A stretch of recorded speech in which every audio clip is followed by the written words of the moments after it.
Okay, y'all. So I'm the kitchen clerk, and I work in the kitchen. And talk to this little dude, right? Where we hadn't really started talking yet, but I knew he liked me or whatever. So he's staring at me through like the stoves and all this, that, and the other, like the big kettle thing that they have where you cook in. I keep seeing him staring at me through it, whatever. So his homeboy came and told me that he liked me. And I'm like, I kind of knew that. I said, because I always see him staring at me and this, that, and the other. I smiled and he's like, yeah, he like you. Now, this was crazy because it was like some people knew that he messed around and some people did. So it's like, what's really going on? Like, I don't get this. So he ended up writing me a kite. And I was like, okay, this kite thing, I mean, if that's what you want to do, I'm cool with that. But I ain't about to be sitting there writing no kites. If you want to talk to me, you need to talk to me. And if you're not able to talk to me, then don't talk to me. I don't want no problems for you. I don't want you giving me no problems. So he's like, I don't want to talk to you or whatever, this, that, and the other. So when I said that, it was like, uh, it was real for him. Floodgates open. So we talking and kicking and this, that, and the other, and dude really getting his feelings real fast, and he getting reckless to the point to where like, okay, some people know and some people don't know, and I don't understand that, but I'm still trying to be like, you still need to be cautious of how you move or whatever.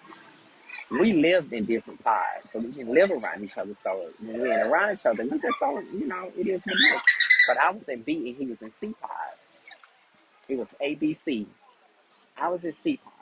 Now, whenever I had to leave up out my pod or whatever, they had windows in the front. Whenever I had to leave up out my pod, he would, be watching me and this, that, and the other. And he'll come to the window and ask me where I'm going or whatever. And, I'm okay with answering your question. I don't care what people think, but I care for you. You know what I'm saying? I don't want you having no issues or whatever. But you make your bed and you lie in it.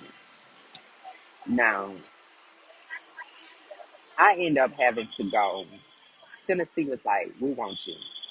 So I end up having to leave 6 months being at the Segovia. I end up having to leave and go on transit to the Wild unit.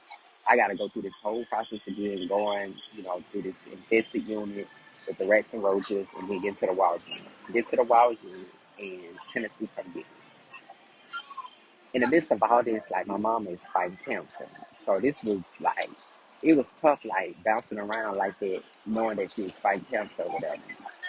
I get to Tennessee and Tennessee came and got me in a patrol car. Like they left early in the morning, came and got me. They spent the night and then the next morning we went back. I was in Tennessee for 4 months fighting that case. They was moving fast because they wanted me to get their Texas and they just wanted the case to be over with because the case is pretty old. So I was there for 4 months fighting this case. They started out with an 8. They came down to 6. And they was like, we ain't going no further. You either gonna take this or we taking it to trial. Nah, I can't take this to trial because I did this. Like, Thursday, that is me. So it's like, you gonna take the 6. We're gonna run a concurrent with Texas and we'll see you when you get done with Texas. You're gonna get all your time. Then they take me back to, I hated being at the county jail center. They took me back to Texas, to the Walsh unit. At this Walsh unit, that's when I found out my mom had beat cancer.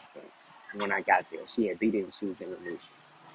Good. I had been praying and fasting, and he answered my prayers.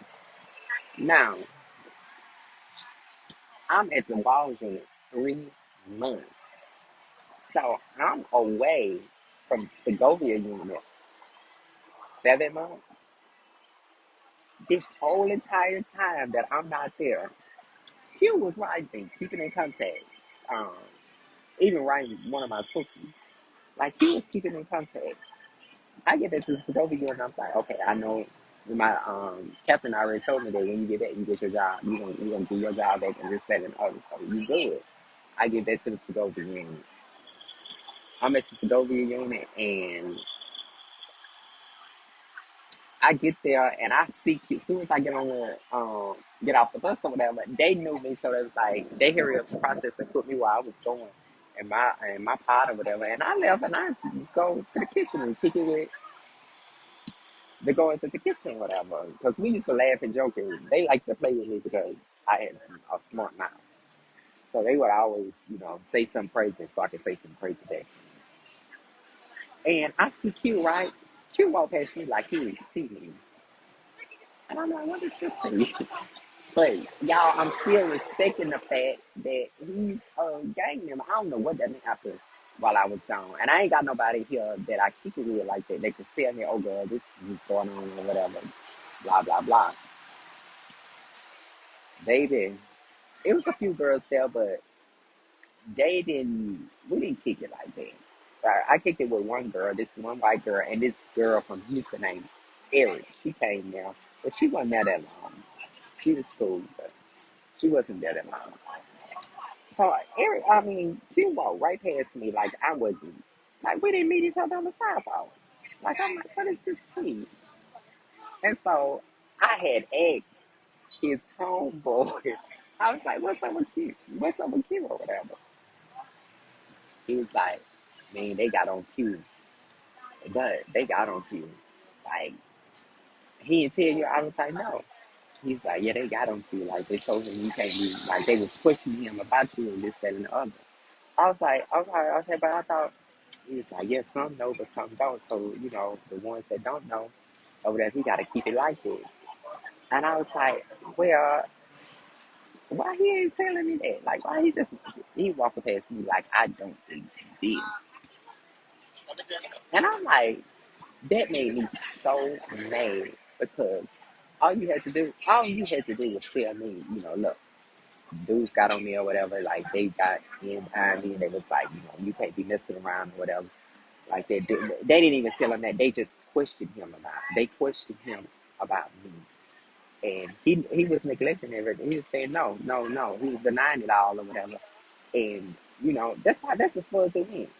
You could have came to me and told me, I can, I gotta just calm down. I ain't gonna mess around no more. This and other, blah blah blah. It ain't like we had no type of connection like that. It ain't like we did nothing. So you could at least said that, whatever. And I was really like, okay, cool. Like this whole entire time I'm gone, you writing me all this other extra stuff. You just need the pink hair. So I'm like, whatever. Good. I'm glad. Glad. I'm glad he ain't talking no more. But little did you know, I'm the kitchen clerk. And I'm cool with this captain. So you still in this kitchen. Guess what's about to happen?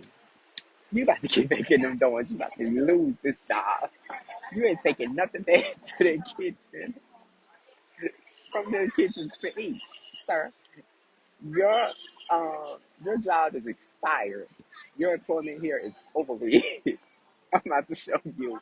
Since you want to play it like this, we both can play it. Baby, I had one of them guys in there. Didn't like him. And baby, all I had to do was add fire to it, add gas to the fire. And they was like, oh, we gonna fire him. We're gonna get him up out of here. He ain't talking, because they knew we missed. He ain't talking to you. We're gonna get him up out of here. Out of here you go. And guess what? We're about to get somebody else put you here. So he ended up getting fired behind. He want to act shady and not talk or whatever. And, you know, being that you can't say what you need to say to me or whatever, I ain't gonna say what I need to say to you. You up out of here. Go ahead. Go on about your business. Because you mad. You supposed to be man enough to handle your business. Walk up to me. I ain't gonna fight you. I ain't gonna say, okay, no, you can't do me like this. I'm gonna be like, okay, I'm with it. Y'all, this is not over with. I'm about to give y'all what happened next. What I did next.